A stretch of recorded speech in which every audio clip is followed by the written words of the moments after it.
lorsque je discute avec des patrons d'entreprise, souvent ils sont un peu perdus en disant quelles sont les actions qui fonctionnent réellement. Je teste et rien ne fonctionne, ou parfois par chance il y en a une qui fonctionne mais pas les autres.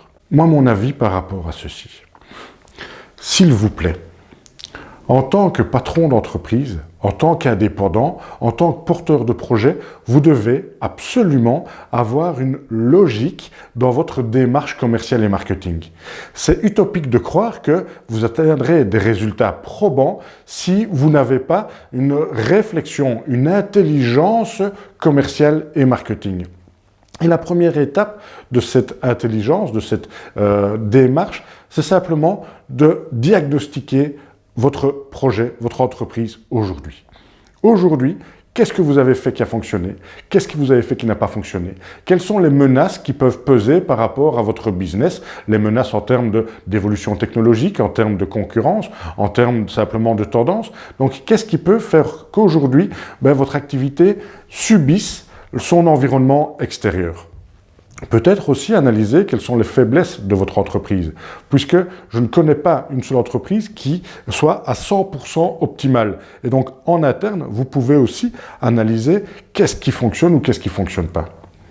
Et puis, avant de mettre en place un process d'achat, il faut absolument que vous définissiez une stratégie. Et c'est là que ça coince. C'est là que ça coince souvent. Et les patrons d'entreprise qui n'établissent pas, qui ne réfléchissent pas à leur stratégie, mais ce sont des patrons d'entreprise qui vont tester certaines actions et qui vont malheureusement dilapider leurs ressources financières sans atteindre des résultats vraiment probants. Donc il faut que vous définissiez qui vous voulez séduire, quelles sont vos cibles, quels sont les personas que vous voulez absolument atteindre l'année prochaine ou dans les 18 prochains mois. Et donc, vous allez définir les cibles et analyser leurs besoins, leurs comportements, leurs attentes, leurs désirs, bref, ce qu'ils aiment, ce qu'ils veulent, ce qu'ils espèrent que vous leur procuriez comme offre. Vous savez, aujourd'hui, il est utopique de croire que le client va s'adapter à votre offre. C'est votre entreprise qui doit s'adapter à lui. Et donc, vous allez analyser ce qu'il veut, comment il se comporte, où est-ce qu'il achète, ce qu'il achète, etc. Et puis alors après, vous allez analyser, tiens, et quelle est votre proposition de valeur par rapport à ces différentes cibles? Elle sera différente suivant que votre cible soit une grosse entreprise ou une petite entreprise, ou si vous êtes en B2C, que votre cible soit un homme, une femme, un senior ou un junior. La proposition de valeur va devoir s'adapter par rapport aux attentes et aux besoins, bien entendu. Et donc, après, vos actions commerciales vont devoir être adaptées par rapport à ces cibles. Je vois parfois des patrons d'entreprise qui disent « Oui, je connais mes cibles. » Ah, et quand vous faites une action commerciale, c'est pour toucher tout le monde. Non, vous ne saurez pas plaire à tout le monde. Donc, avant même de réfléchir à la méthode AIDA pour créer des processus d'achat, il faut que vous connaissiez les cibles, leurs besoins, ce qu'elles attendent et votre proposition de valeur par rapport à celle-ci. Votre proposition de valeur doit répondre à leurs besoins, mais doit aussi se différencier de la concurrence. Puisqu'on parlait de menaces dans le diagnostic, menaces entre autres concurrentielles. Mais pour pouvoir ne plus avoir cette menace qui pèse sur votre tête, il faut absolument que vous vous en différenciez. Donc, votre proposition de valeur va être ciblée et va être différenciée. C'est les deux conditions sine qua non pour que vos actions commerciales derrière soient performantes. Maintenant que vous avez défini votre stratégie, ciblage, positionnement, vous allez atteindre, vous allez définir vos objectifs, les résultats que vous voulez atteindre. Et parce qu'après, vos actions commerciales vont devoir être analysées. Est-ce que j'ai atteint les résultats escomptés? Donc, définissez les niveaux de performance souhaités, que ce soit en termes de volume de vente, en termes de chiffre d'affaires, en termes de marge, en termes de nombre de nouveaux clients, en termes de fidélisation de vos clients. Bref, définissez vraiment des indices qui vont analyser et qui vont faire en sorte que vous sachiez si votre investissement a été rentable.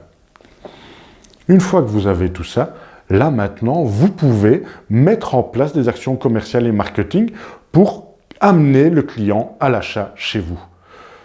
Mais il y a différentes étapes. On parle souvent de la méthode du process AIDA.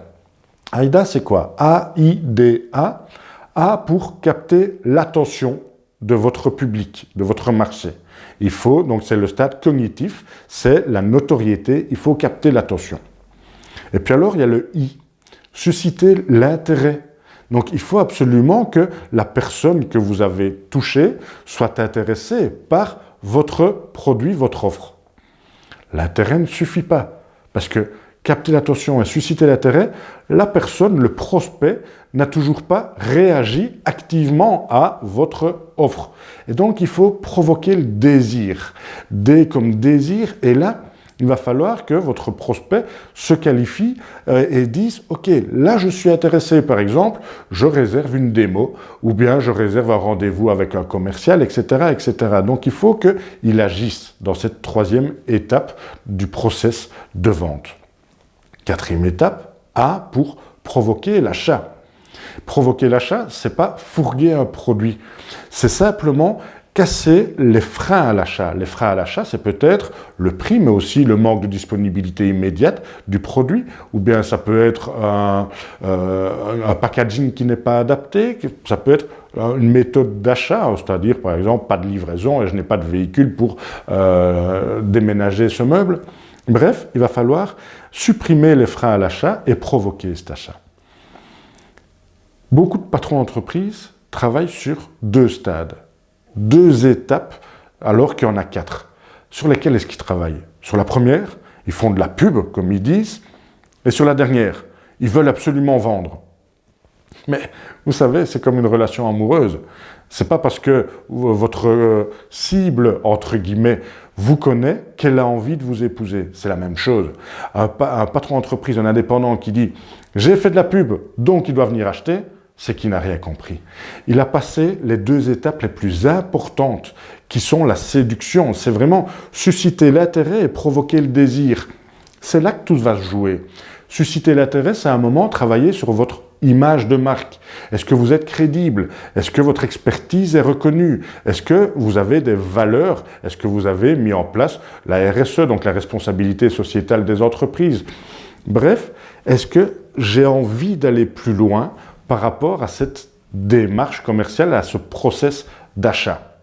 Et puis alors, c'est vraiment provoquer le désir en disant « Mais maintenant que tu me connais un peu mieux, maintenant que tu sais que je suis bon dans ce que je fais, les témoignages de mes clients sont positifs, etc. » Mais il va falloir faire en sorte qu'il ait envie d'aller plus loin, mais là qu'il agisse. Réservez une démo de votre produit ou une dégustation. Demandez à avoir une offre comparative. Demandez, enfin bref, là il va vraiment agir. Télécharger quelque chose, etc. Et puis seulement, il arrivera à la négociation en disant « mais ok, je suis ok avec le prix, mais pas avec le délai de livraison, etc. » Et donc, avant d'arriver à cette vente, pensez qu'il y a d'autres étapes.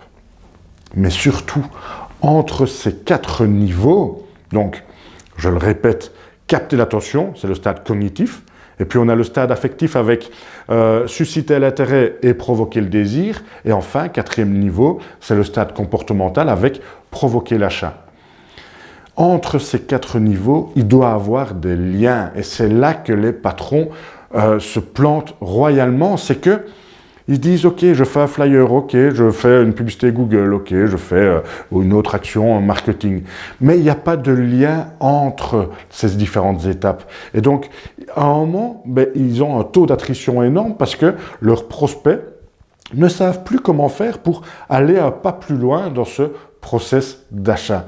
Et donc, il faut absolument que vous disiez, ok, si vous êtes intéressé par notre produit, likez notre page Facebook. Et puis alors après, participez à un concours. Et puis, demandez une offre. Et puis, téléchargez le livre blanc. Inscrivez-vous à notre newsletter. Et chaque fois, je vais lui dire quelle est l'étape suivante par rapport à la situation dans laquelle il se trouve dans mon entonnoir, dans mon process de vente ou d'achat, suivant qu'on parle du point de vue de l'entreprise ou du point de vue du client.